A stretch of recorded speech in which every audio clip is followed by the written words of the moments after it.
Sri Lanka air line کا یہ پہلا تجربہ تھا اور بے حد خوشگوار۔ ہماری قومی ایئر لائن کی روایت کے بالکل برعکس جہاز وقت پر روانہ ہوا۔ ساڑی پوش میزبان خواتین نے بے حد خیال رکھا۔ اس سے بھی زیادہ تعجب کولمبو ایئرپورٹ پر ہوا۔ یہ ایئرپورٹ ہمارے اسلام آباد ایئرپورٹ سے کہیں زیادہ بڑا، منظم اور زیادہ خوبصورت ہے۔ بڑے بڑے بازار ہیں، جبکہ اسلام آباد ایئرپورٹ پر، جس کی تعمیر میں 11 سال صرف ہوئے، صرف ایک کیفے ٹائپ دکان ہے۔ سراندیپ سری لنکا کا پرانا نام ہے۔ یہی نام ایئرپورٹ پر واقع لاؤنج کا تھا، جس میں تمام سہولتیں وافر مقدار میں موجود تھیں، یہاں تک کہ وہ عظیم الجثہ صوفے بھی جن پر نیم دراز ہوا جا سکتا تھا۔ کولمبو سے میلبرن کا 9 گھنٹے کا سفر خاصا آرام دہ تھا، لیکن ذہنی اذیت ساتھ رہی، اور ذہنی اذیت یہ تھی: کیا ہم سری لنکا سے پیچھے ہیں؟ گویا انجم غریب شہر تھے، اب تک اسیر ہیں۔ یہاں سارے ضمانتوں پر رہا کر دیے گئے۔ نیوزی لینڈ اور آسٹریلیا میں لاکھوں پاکستانی رہتے ہیں۔ ان سب نے پاکستان آنا ہوتا ہے اور کچھ دن رہ کر واپس بھی جانا ہوتا ہے۔ ان کے علاوہ لاکھوں وہ ہیں جو ان پاکستانیوں کو ملنے کے لیے آسٹریلیا اور نیوزی لینڈ جاتے ہیں اور پھر واپس آتے ہیں۔ ان تمام پاکستانیوں کی سہولت کے لیے پاکستان کی قومی ایئر لائن نے ایک کام کمال کا کیا ہے۔ قومی ایئر لائن کا کوئی جہاز آسٹریلیا جاتا ہے، نہ آسٹریلیا سے پاکستان آتا ہے۔ نتیجہ یہ ہے کہ لاکھوں پاکستانی دھکے کھا رہے ہیں، وہ بھی جو آسٹریلیا نیوزی لینڈ میں آباد ہیں اور وہ بھی جو پاکستان سے انہیں ملنے جاتے ہیں۔ کبھی وہ تھائی ایئر لائن پر سوار ہوتے ہیں جو بینکاک میں انہیں 12 گھنٹے پہ یار و مددگار چھوڑ دیتی ہے اور اگلی فلائٹ 12 گھنٹوں بعد ملتی ہے۔ کبھی وہ 15 گھنٹے کی اذیت ناک پرواز گزار کر دبئی، ابوظہبی یا قطر پہنچتے ہیں۔ وہاں ان سے وہی سلوک ہوتا ہے جو مشرق وسطیٰ والے ہم پاکستانیوں کے ساتھ کرتے ہیں۔ بہت سے دوسرے ملکوں کے شہریوں کو یو اے ای یا قطر کے اندر جانے کا ویزا ایئرپورٹ پر مل جاتا ہے، پاکستانیوں کو 15 گھنٹے ایئرپورٹ کے اندر ہی رہنا پڑتا ہے۔ بھارت کی آسٹریلیا کے لیے ہفتے میں 14 پروازیں جانے کی ہیں اور 14 ہی آنے کی۔ میلبرن سے ہر روز ایک پرواز دہلی جاتی ہے اور ہر روز ایک پرواز سڈنی سے دہلی۔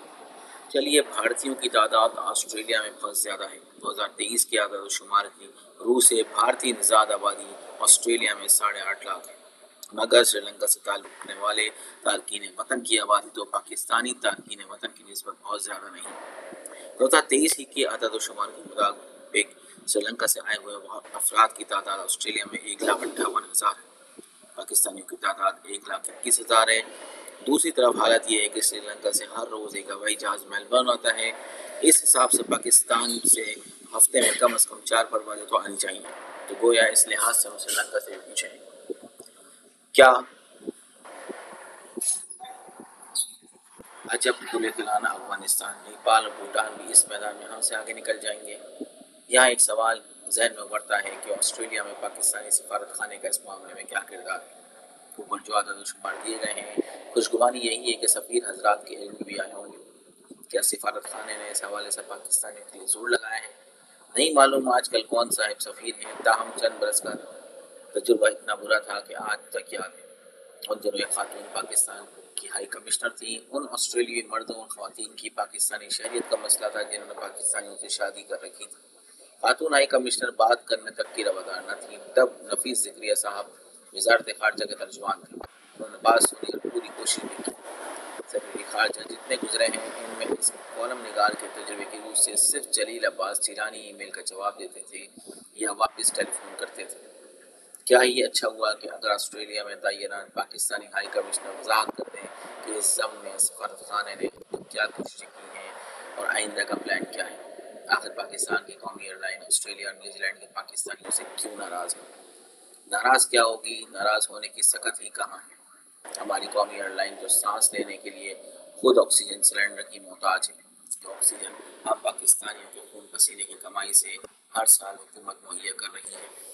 جہاز چلیں نہ چلیں، قومی ایئر لائن میں کام کرنے والے ملازمین خوب عیش کر رہے ہیں۔ بڑی بڑی تنخواہیں، الاؤنسز، گاڑیاں مراد کے موٹے موٹے پیکیجز، مفت کے سفر، یہ سفید ہادی چلتا ہے نہ جان چھوڑتا ہے۔ آئے دن خبریں سنتے ہیں اور پڑھتے ہیں کہ قومی ایئر لائن کے ماتھے پر فور سیل کا بورڈ لگا ہے، مگر بک کیوں نہیں رہی؟ اس لیے کہ حکومت کی نیت درست نہیں، حکومت بیچنا چاہتی ہی نہیں، یہ مفادات کا معاملہ ہے۔ نگراں حکومت کے وزیر نجکاری کے بیانات اور سوالات اس ضمن میں قابل غور ہیں۔ قومی ایئر لائن میں کام کرنے والوں کی اکثریت سیاسی بنیادوں پر بڑھتی ہوئی ہے۔ سیاسی پارٹیوں کے چہیتے اس میں ٹھسے ہوئے ہیں۔ ہم سب جانتے ہیں کہ کئی دہائیوں تک اس کی ملازمتیں پچھلے دروازے پر بانٹی جاتی رہیں۔ ملازموں کی اکثریت کے سر پر طاقتور شخصیات کا ہاتھ ہے، چنانچہ ایئر لائن میں فروغ نہیں ہونا۔ یہ اسی طرح حکومتی امداد کے سہارے میں ساکیاں گھسیٹتی رہے گی۔ عوام اور IMF کی آنکھوں میں دھول جھونکنے کے لیے فروغ کے اشتہار لگتے رہیں گے۔ اس کی یونینیں دندناتی رہیں گی، مراد کے مزے لیے جاتے رہیں گے، قومی خزانہ اس کے بوجھ تلے سستا دورہ ہوتا رہے گا۔ پاکستانی مسافر دوسری ایئر لائنوں پر دھکے کھاتے رہیں گے۔ Bangkok, Abu Dhabi, Doha, Dubai, Colombo اور استنبول کے ہوائی اڈوں پر ڈولتے رہیں گے۔ ایک طرف یہ حالت کہ قومی زیادہ ایئر لائن کم، دوسری طرف قومی ایئر لائن کو بیٹھنے کی جگہ ہی نہیں مل رہی۔ پہلے شہری ہوابازی کا شعبہ وزارت دفاع کا حصہ تھا، پھر اس کا الگ ڈویژن اور الگ وزارت بن گیا۔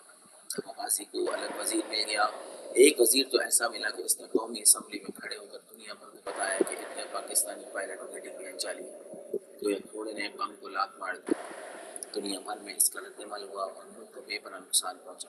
تاہم اس وقت کی حکومت نے اس وقت بڑی امام تک پر چھوٹی تک ڈالی اور نہ کسی کو سزا دی۔